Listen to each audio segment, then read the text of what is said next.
gentlemen, again we welcome you back to Katikati Show, where we discuss real life situations. Nakwambia Katikati Show is for you who loves mada ambazo ni zamana.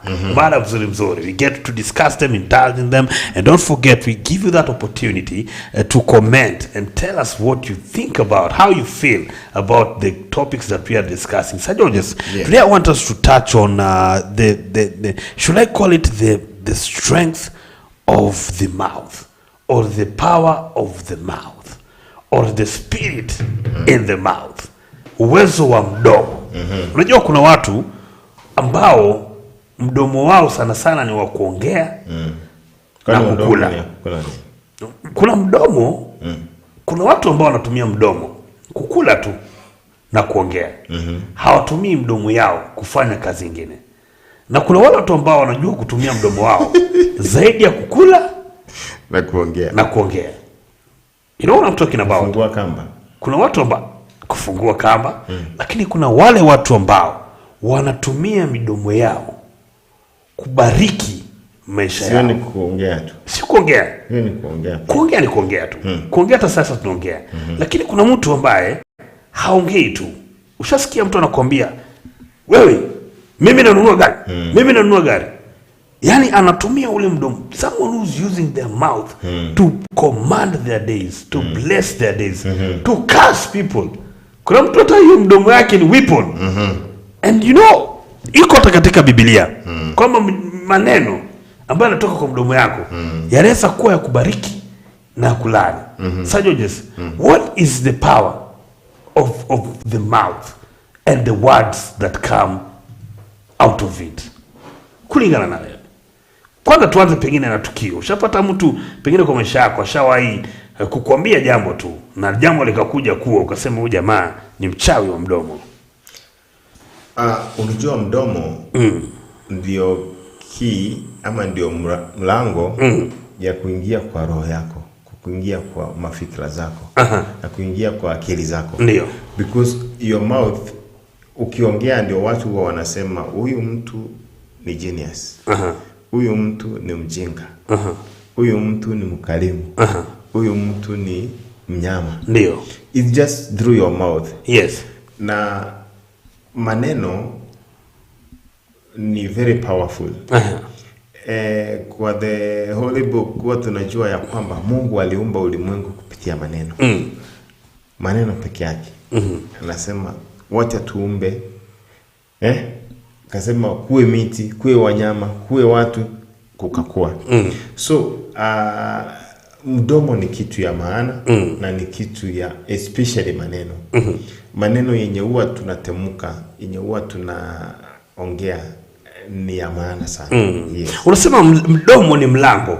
Ni lango, yes. Ni mlango wa kuingiza na kutoa. Kubwa, yes. Ni lango kuingiza na kutoa. Yes. Na kuna watu ambao hawaitumii vizuri. Because ukitumia mdomo huu vizuri, unaweza yani maneno ambayo yanatoka kupitia mdomo wako yaje nje kupitia kinywa chako. They can open doors for you. They can actually determine your day. They can actually determine your year. Vile ambavyo tu unanena, vile ambavyo unapumua mdomo. Kwa hivyo mdomo ni kitu ambapo si wa kufungua ovyo ovyo. Ndio. Mdomo ndio. Unaweza bariki na mdomo. Ndio. Unaweza ukalaana mdomo. Unaweza pia jilahani mwenyewe kupitia mdomo. Ndio. Ile kitu yenye maneno yenye hujatamka hatuyajui. Hatuyajui. Ndio. So mdomo ni kitu ya maana. Ile inasema ya kwamba mdomo ni kitu kidogo, lakini inaweza choma ulimwengu yote. Ndio. So the strength of your life ndio inajulikana through your mouth. Ndio.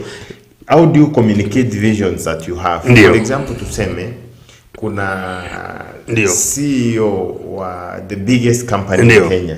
Ndio. How does he communicate? And tunajuaje jinsi tutakavyo achieve the goals akonazo kwa akili yake? Through the mouth. Ndio. So mdomo ni kitu ya maana na ni kitu yenye inaweza nini kufanya ufanikiwe ama uanguke. Ndio. Sasa Georges, kabla tuende hata kwa ndani ya mdomo, pengine tujue kwanza mdomo ni nini kupitia mtandao.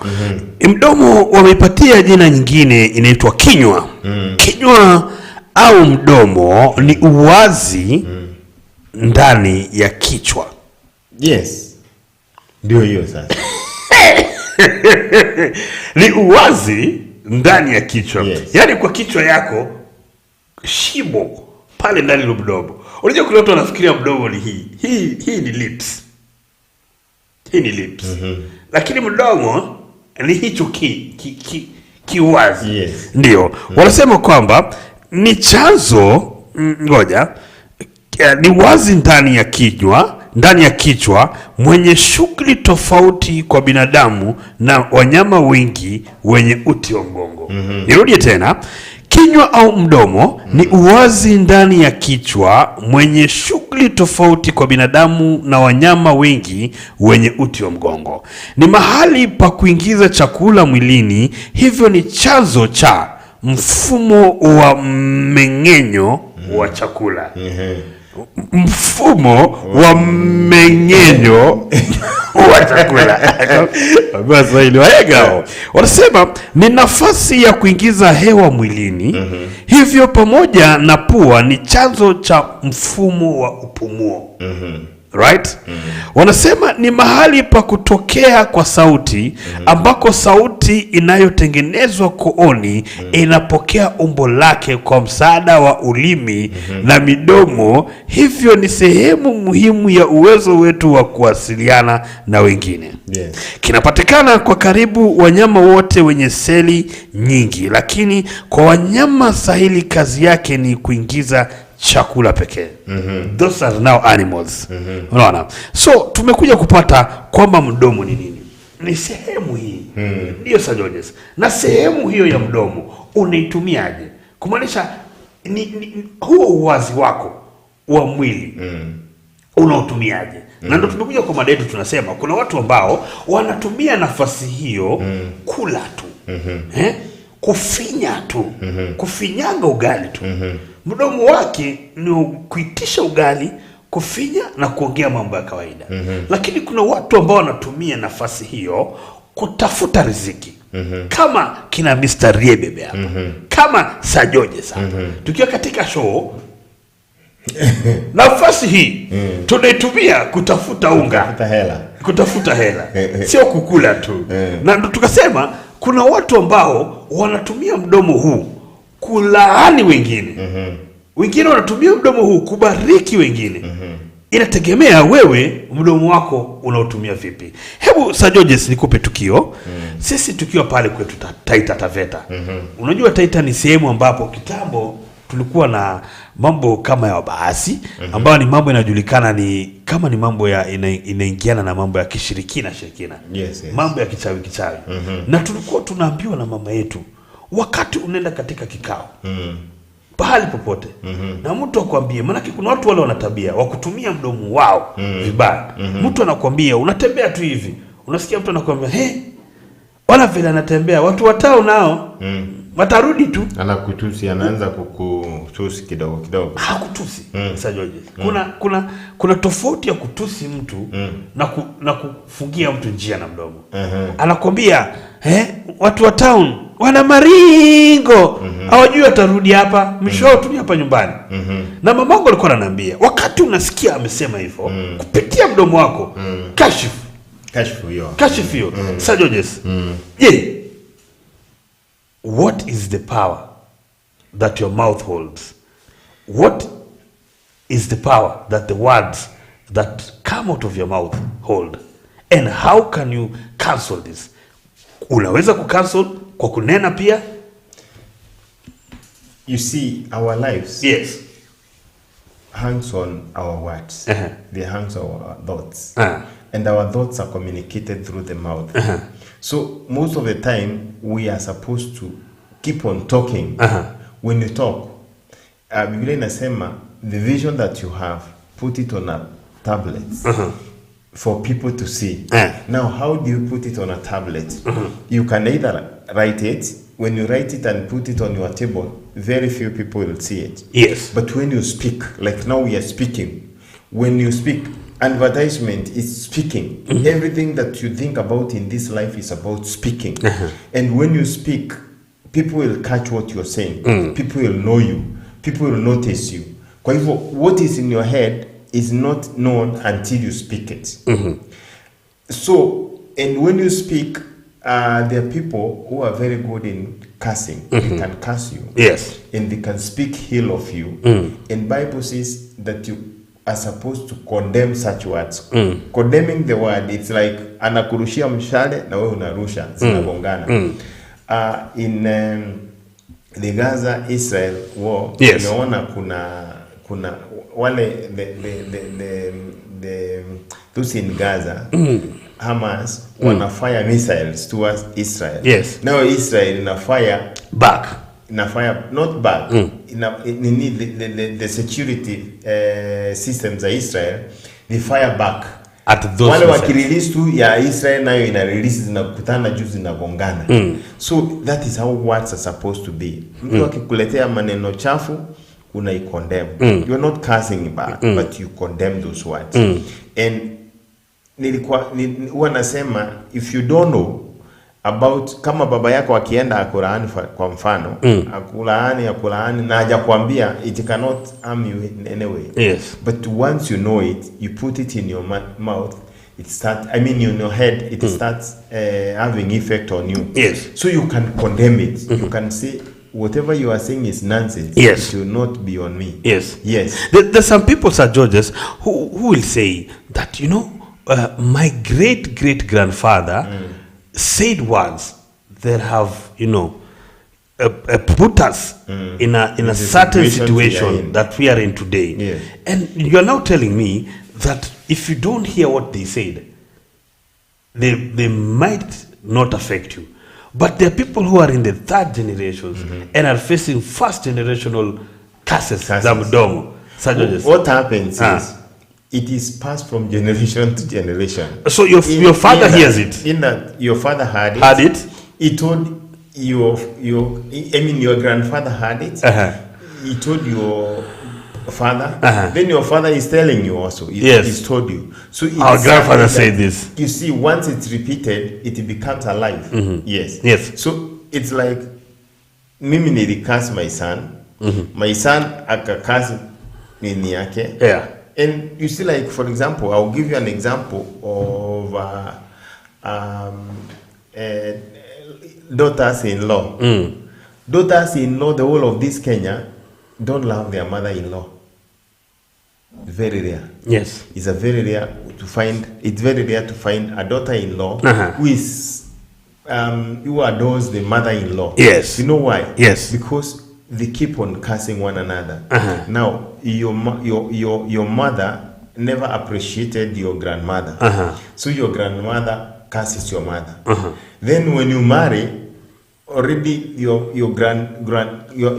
wife is already, your mother is already cursed by your grandmother. Yes. So it's a repeat. Yes. You understand? Yes. So what happens is, if your father had it, he told you this is what is happening. So that's why it's tying you. Yes. But if your father keeps quiet or dies prematurely before you are born, yes, you may not hear it.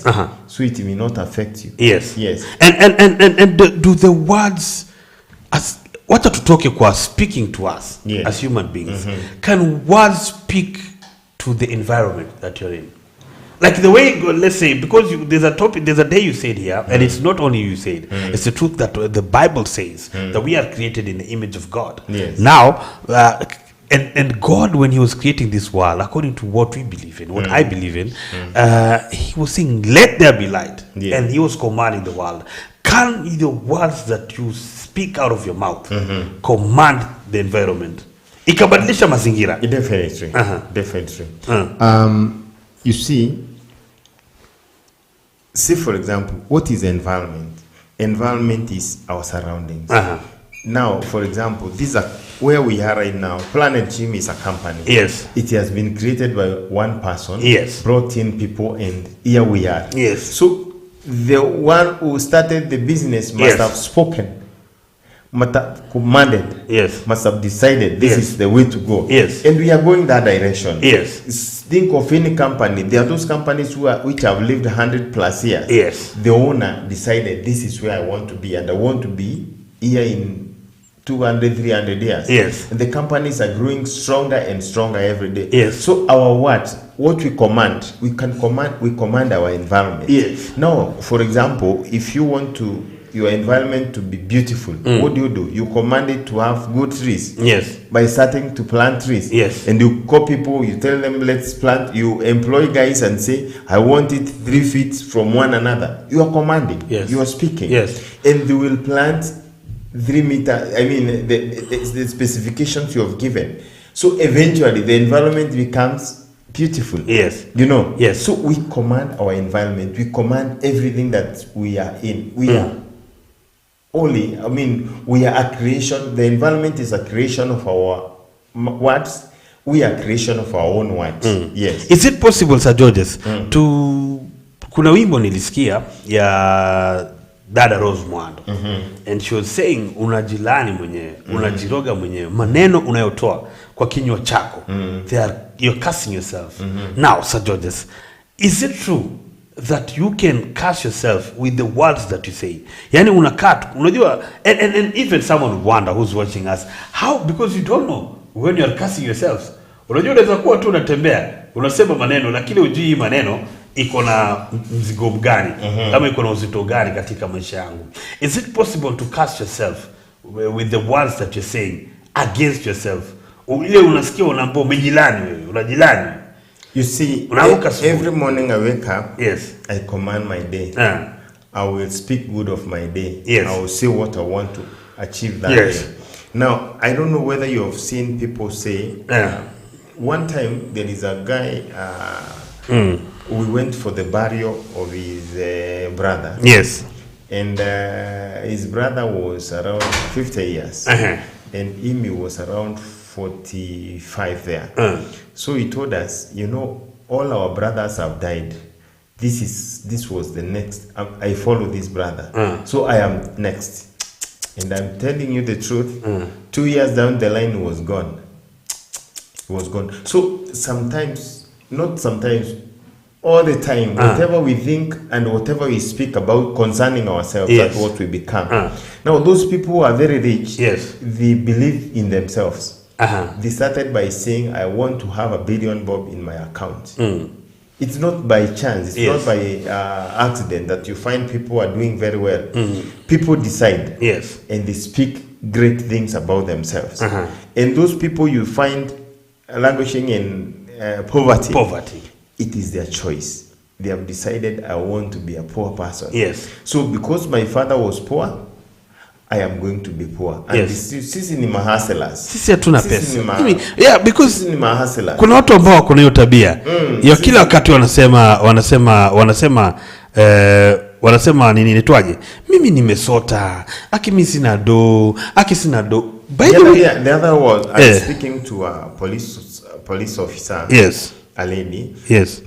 And so she was telling me, you yes, know, sisi ni maskini too. Yes. We are very poor. Yes. And I'm looking for somebody I can hook up. It's a young lady I can hook up with who has money. Yes. So I told her, can you repeat these words after me? That I am a rich person. I'm the greatest in this land. Yes. And I took her through some, you know, having confidence. When you have confidence in yourself, you achieve a lot. Yes. If you are weak in your head, you will achieve nothing. So speaking great about yourself tantamount to being a rich man. Yes. Yes. I am going to be president, like the way William Samoei said. Look, commanding for example, everyone. look at this now. Yes. Let's come to the reality. Yes. Now this boy, yes, from Sugoi. Yes. People used to see, who is this boy? But the guy, have you listened to the letter he wrote when he was in Form 4 or in primary school? No. He says great things about himself. Yes. He speaks mighty things about himself. And I was being told that one time they were escorting Moi to the airport, and he told the guy they were together with, Lijiro. Lijiro says he told him, one of these days they are going to salute me like they are doing to Moi. Yes.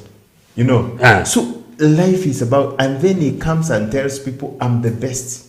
I am the best. Wachana na mzee wa kitendawili. And he did that repeatedly until people bought his idea. Yes. And here he is now the president.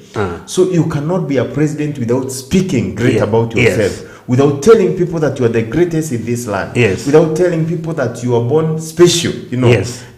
You have to come out and speak great about yourself. Yes. Even MCAs, none of them will be an MCA without offering himself for the position of MCA. And when you offer yourself, you speak great about yourself. Yes.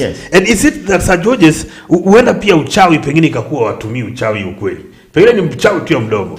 Unajua ukienda pale kwa mrogi, anakuambia mambo tu, anakuambia wewe ukienda nyumbani, utapata sijui nini. Anakuambia pengine pia yeye mchawi ana command. Na wewe unajua ushawaijua mchawi ni nani? Mchawi si ni mchawi. Mchawi ni mtu anachawi. Si mchawi. Anachawi watu. Mpaka decide anatake capture, anatake control of your mind.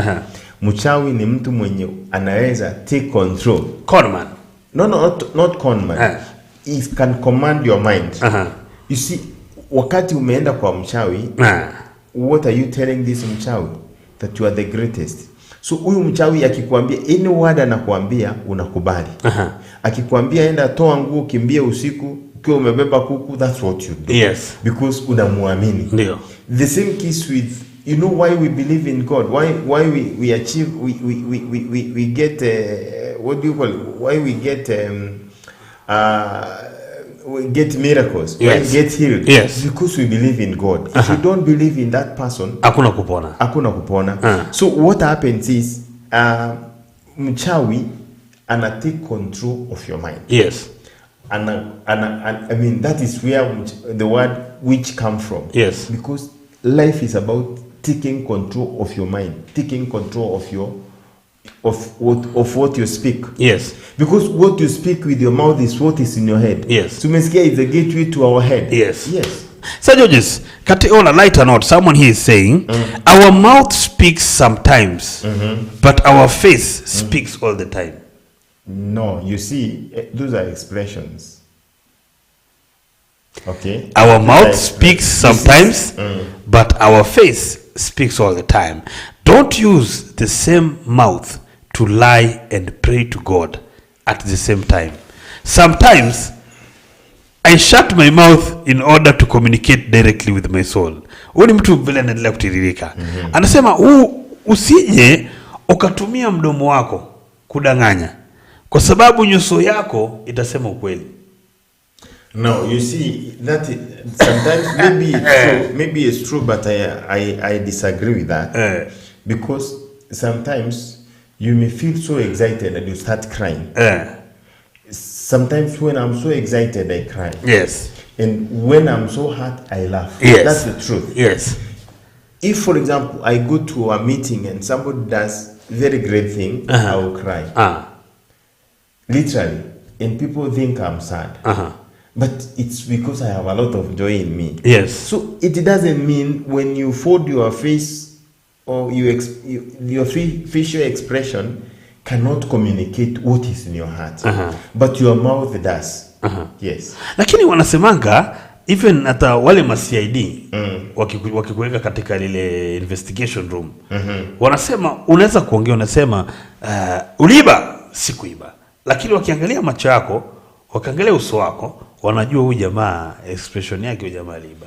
That is just you see, of course, if you are lying, sometimes if you are lying, inawezekana, but our words do not literally match with our expression. They don't. Yes. Yes. Kwa hivyo inaweza kuwa tu ni kila kitu kwa kivyake. You know, some people are peculiar. Yes. I told you, some people are peculiar. When they are so sad, yes, they laugh. Yes. Kuna mwingine anasema, speak only when you are sure that your words are better than your silence.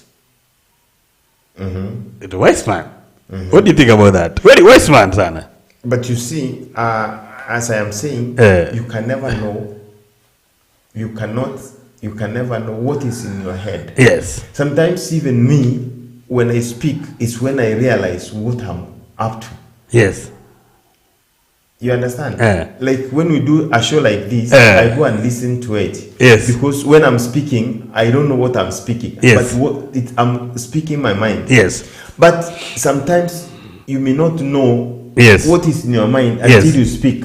So sometimes I go for a meeting with myself and I speak. I stay in a room like this and I speak. I speak and I catch a lot of words from myself. Yes. Always speak the truth even if your voice shakes. Huyo mwingine anasema hivyo. Yaani hata kama sauti yako haiko strong, sema tu kweli. Ukweli ni amana. Yes. Ukweli ni amana. Kwa sababu Sir Georges, kuna watu ambao, one thing I've realized about the mouth can actually, the more you speak, the mouth can actually shape your character. Or rather, not even shape your character, shape the perception of people towards your character. Watu wanakuelewa vipi? Wakati unaongea, kuna watu ambao wanaongea kwa mtiririko tu. Kama mtu ambaye ameshikwa na Roho Mtakatifu, lakini ni Roho Mtakakitu. Mtu kama huyo. Lakini ukiangalia watu wanakujudge, wanajua kwamba huyu jamaa anaongeaga tu mingi, a lot of talk, lakini hakuna kitu tu. Unajaribu kuchukua yale the things that you can construct there positively, hakuna. Unaona? What do you think about watu kama hawa? Now, when you speak a lot, you make more errors, you make more mistakes. So speaking, you speak your mind. You're supposed to speak your mind. You're supposed to speak what is in you. Yes. You're not supposed to speak to place. Yes. If, for example, you meet a person and you want to show this person you're so special, you may end up hurting that person. Yes. So it's good to speak when you're called upon to speak. Yes. And speak sense. Na nikuulize Sir Georges, kuna kitu umesema, speak your mind. Yes. You know, I think there is speaking your mind and speaking your heart. It's the same. Why? The mind calculates, the heart feels. No, you see the heart, when we talk of the heart, I told you the other day. Nilikuwa nakwambia kama kabla tuendelee kupenda. Mimi ni wakati nilikuwa natafuta mchumba, nilikuwa natafuta mchumba ambaye ananipenda na moyo, sio akili. Kwa sababu yule anakupenda na akili, anaweka, vizingiti vingi, anakuwa na mikakati mingi ya mapenzi yenu. Anakuangalia, wewe unatengeneza pesa ngapi? Wewe una mpango gani? Lakini yule ambaye anakupenda na moyo, anakupenda kabisa. Now, Sir Georges, can we speak with our heart instead at times and speak with our mind at times? You see, whatever is conceived, yes, whatever is perceived and conceived in your heart, in your mind, yes, it's what is laid in your heart. And there are things, the heart is that, I would say, the consciousness. Yes. The total consciousness of your whole being. Yes. That is what is called your heart. Yes. Your character. That is what is called your heart. Yes. So you think you use your brains, your mind. Yeah? Yes. Once your brain becomes part of your mind, and that is you. Yes. So you speak yourself. But Sir Georges, still mimi naona kuna tashwishi kidogo hapo. As much as you're trying to, join the two. I want you to also see my angle. Because if you speak like right now, yes, you are in a meeting. Yes. Right? And in that meeting, you've been told, Sir Georges, hii mkutano, ukienda pale, unakutana na mtu ambaye anapenda Ruto. Sawa? Yes. Kama mimi, niko na rafiki zangu, ambao wanapenda Raila sana. Yes. Hata zaidi yangu. Wanapenda Raila hata zaidi yangu. But whenever we go with them, I'm usually advised. Hiyo wakati nilikuwa napenda serikali ya kina Uhuru, hiyo 2013. Nilikuwa naambia ukikana wa jamaa na nilikuwa nakunywa pombe. Nilikuwa naambia ukitaka kunywa pombe, usitumie moyo wako. Tumia akili yako. Usiende pale, umekaa na mtu ambaye amekula omena. Nilisikia ukikula omena 50, unaanza kuongea Kijaluo. Bate kabisa hija. Usikae na mtu sasa hajakula omena, amekula samaki 1000. Alafu unaanza kumwambia eti nyowe ni best yangu, lakini wacha nikwambie tu mtu wangu. Uhuru anaweza. That's what I'm calling speaking with your mind. As in, ukienda mahali, you use your mind. Ile words ambazo unatumia, unasema kweli ili uweze kupata faida fulani. But katika moyo wako unajua kile kitu tunapenda sio hiki. That is pretense. Is that not speaking with your mind? That is now you are not using your heart that time. Yes. You're using your head. Your mind. Yes. You're using your head. So when you use your head, you want to achieve. Yes. It's like you're conning. You're con man. You're a con but man. when you speak your heart, yes. when you speak your consciousness, you speak who you are. Unasema. Lakini sana tujaribu kutumia nini kwanza? Akili. Tutumie moyo. Alafu mdomo. Alafu na moyo. No. You see. Don't use your mind before. Which one do you use first? By the end of the day, you're not being forced to speak. You can speak when you want. It's not a must you speak. Yes. So why do you want to speak lies? Speak when you must speak. That's what I started by saying. Speak when you must speak. If you go with to eat omena and you don't want to speak about Raila, then you keep quiet. You are not being forced to speak. Yes. Lakini ukiulizwa swali unaijibu kwa akili, unaijibu kwa moyo wako. Sasa pole unajibu kidogo. Kwa moyo unasema uongo, kwa huko kidogo unasema ukweli. Anakuuliza unamuonaje president? Itakuwa sawa. Mungu atatusaidia. Itakuwa sawa. Kwa sababu nasikia mimi nilikuwa naambiwa ukweli sio mzuri kila wakati. Sema ukweli. 20% of your life.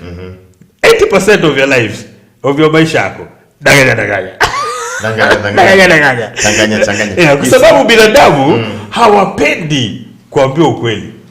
Binadamu hawapendi. Kwa hivyo I was told that the more you tell the truth, the more people become rebellious against you. The more people hate you. Remember, with our words, we are creating. Remember, you're creating your environment with 20% truth, 80% truth. If you are ready for that, unajenga mjengo uongo. Unajenga mjengo 80% unaweka matope, 20% unaweka mawe. So maybe ukiweka mawe mbili juu, 20% unaweka mawe 8 uongo. So if that is what you want, continue. You see the result. Lakini kuna uongo wa karibu. Sir George. There's a close lie. Let me tell you. Kuna ile uongo unajua kesho naweza rekebisha. Kesho kama mtu sasa anakudai. Mtu anakudai leo, Sir George. Na amekukujia. Na wewe unajua pesa nitapata kesho kutwa. Unaona? Uongo wa karibu ni kuambia jamaa, hebu nipigie simu sana. Kupigia sana. Fanya hivi. Sengine unasaidia Sir George. Sengine unasaidia. Now what happens is and nimekwambia with our mouths we create. With our mouth we made. Ukienda kwa hoteli useme nipatie mayai, tunataka tutanganya 80%. Nataka mayai, chai turungi, na sukuma wiki na spinach, uweke menu kubwa tu hapo. Then akileta ndio utamwambia nilikuwa nataka tu sausage. That's what you are trying to say. Hapana. No, it's not. Wewe una-interpret vibaya. Kwa sababu mimi nasema uongo, nikisema uongo 20, ukweli 20%, uongo 80%. Na maanisha kwamba kama kwa hoteli ukienda, ile unajua ni lazima useme ukweli. Kikozo itakuja ndani ya mwili yako, hiyo unasema ukweli. Lakini kama sasa uongo wa 80% ni umeingia pale kazini, umekaa kidogo hivi, umeitwa kidogo, umeenda kufanya kitu fulani, si ndio? Umefanya kitu fulani, umekuja boss amekuza, ulikuwa wapi? Uongo wa 80%. Uongo wa 80%. Nilikuwa wapi? Nilikuwa nimeenda kwa choo. You see what happens? Lie is very expensive to maintain. Yes. Because you must be very alert. You must be a genius. Yes. Because if you lie 80%, then utashikwa tu. Because ulisema umeenda kuona client, then siku hiyo nyingine useme hata mwezi sijawahi ona client. Client walienda wapi? You see, so utashikwa. Lazima uwe consistent. You must be a genius to keep to maintain lies. Kidogo niseme kama nani, lakini leo sitamtaja kwa sababu ana kampenia baba. Hata tukae hands off. Simu yake kabisa. Lakini ni kweli Sir George Spello unasema, I think we should what we speak with our mouth, right? Hizo words zetu wacha ziwe zina contain ukweli. Mimi lakini bado pahali ambapo pengine utahitajika kudanganya kidogo na hakuna otherwise, naona pia jaribu pia jimudu, kwa sababu lazima survive. It's a man eat man society. Hii dunia ni what a planet Jim. Hii dunia ingine ya wananchi wa kawaida. Sisi ni superheroes. Pale katika planet Earth ni mtu ale mwenzake ale mtu. Na mimi naona ukizoea kusema kweli, kama pale kweli kesi ya Jackie na Joey. Pekee Joey tu angetoka sema, mimi nilienda pale nikamshika. Nikamkata nikamchinja. Alafu nikaenda pale, alafu na Maribi naye akuja sema, pia mimi nilikuwa. Watafungwa bwana. Watana na Joey. Tunaongea juu ya Jackie. Jackie lost her job. Yes. Because alidanganya. Kama angesema huyu jamaa alikuja akajishoot akaweka mambo laini. Yes. Akasema ilikuwa 1 2 3. Hangekuwa prosecuted, angepoteza kazi yake. Sir George. Unajua wale mawakili wanasemanga ni kujitoa. Kujitoa. Kwa hivyo kama angesema my boyfriend alikuja akiwa na damu. Yes. Na akakuja akajishoot kuongeza damu nyingine kwa manguo na akajaribu kuchoma manguo zake hapa, angekuwa prosecuted, angekuwa state witness. Yes. Saidie so kazi angepoteza. Sasa hivi tungekuwa tu tunaendelea kumuona kwa Citizen. Don't you think so? You're saying the truth. Kwa hivyo unaambia watu wapige ukweli 100. Ukweli ni ya maana. Mbona usemi ukweli 100? It's ndio nasema 100%. Ladies and gentlemen, it was a good discussion right here. We were discussing about the importance of the words that you speak to your mouth. We got to understand what is actually the mouth.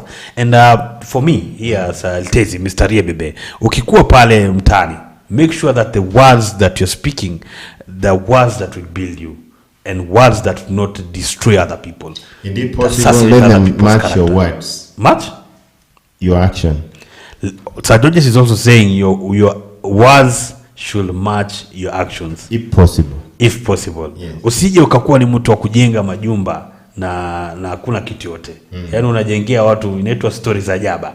Huko mtani inaitwa stories za jaba. Yaani usiwe ni mtu wa kuongea maneno mengi lakini action iko kidogo.